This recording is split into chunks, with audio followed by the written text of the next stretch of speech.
प्रधानमंत्री महाराष्ट्र जाकर छत्रपति शिवाजी महाराज से जो माफी मांग रहे हैं वो ढोंग है। और वो ढोंग इसलिए है कि गौरव मराठा और इस देश के हृदय सम्राट छत्रपति शिवाजी महाराज की खंडित मूर्ति को न महाराष्ट्र भूलेगा न ये देश भूलेगा। लोगों के, महाराष्ट्र के लोगों के, देश के लोगों के और विपक्ष के घोर विरोध ने उनको नाक रगड़ के माफी मांगने पर मजबूर किया। लेकिन यह ढोंग है, अगर यह अक्षम्य अपराध है और अगर ऐसा वो मानते हैं तो वो फिर मुख्यमंत्री को और उस उप मुख्यमंत्री को बर्खास्त करें जो इसके लिए जिम्मेदार है। पहली चीज, प्रधानमंत्री माफी मांग रहे हैं। प्रधानमंत्री माफी कब मांगेंगे? जब वो चुरा चुरा कर उन्होंने सरकार बनाई, मताधिकार ही नहीं चुराया, मतादेश ही नहीं चुराया, उन्होंने चुरा चुरा के प्रोजेक्ट भी महाराष्ट्र से बाकी जगहों पर ले गए।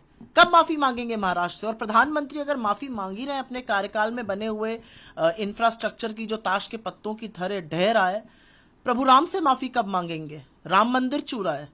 इस देश के लोकतंत्र से, इस देश की 140 करोड़ से ऊपर जनता से माफी कब मांगेंगे जो नया संसद टपक रहा है और बाल्टी लगानी पड़ रही है? वो जो तमाम पुल और तमाम एयरपोर्ट इन्होंने इनॉग्रेट किए, जो भ्रष्टाचार की बलिवेदी पर चढ़ गए, तब माफी कब मांगेंगे? ये माफी नहीं, ये ढोंग है और ये ढोंग किया जा रहा है वोट को ध्यान में रखकर। असम में हेमंतो बिस्व शर्मा के कार्यकाल में उनकी नाक के नीचे असम की बेरोजगारी 7 गुना बढ़ गई है। तो जिस प्रोडक्टिविटी को बढ़ाने की वो बात कर रहे हैं, मैं आशा करती हूं कि हेमंतो बिस्व शर्मा रोजगार बनाने की, इन्वेस्टमेंट लाने की, महिलाओं को सुरक्षित करने की तरफ ज्यादा बड़ी पहल करेंगे। कब तक यही राजनीति करते रहेंगे, हिंदू मुसलमान की राजनीति? इससे किसी का पेट भर रहा है, इससे रोजगार बन रहा है, इससे लोग तृप्त हो रहे हैं।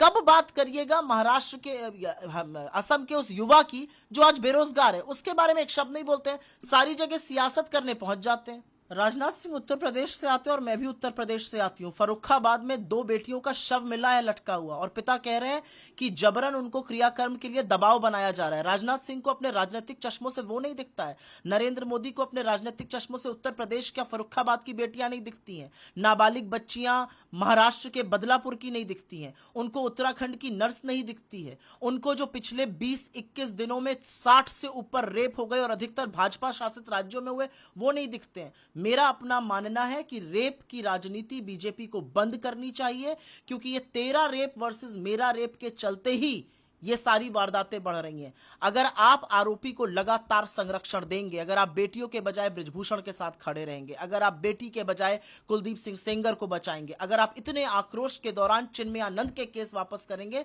तो सवाल आपसे भी पूछे जाएंगे। महाराष्ट्र की राजनीति महाराष्ट्र के लोग तय करेंगे और महाराष्ट्र के लोगों ने मन बना लिया है एक बड़े परिवर्तन का। देखिए, महाराष्ट्र वो प्रांत है, महाराष्ट्र वो प्रदेश है जहां से बड़ी बड़ी क्रांतियां शुरू हुई, चाहे वो महिला सशक्तिकरण में सावित्रीबाई फुले की क्रांति हो, चाहे वो अंबेडकर जी की जन्मभूमि हो, ऐसी तमाम क्रांतियां महाराष्ट्र से शुरू हुई। छत्रपति शिवाजी महाराज इस देश के गौरव हैं। उनके साथ जो किया बीजेपी ने, जिसने बनाया वो भी बीजेपी का था, जिस कार्यकाल में बना वो भी बीजेपी की सरकार थी।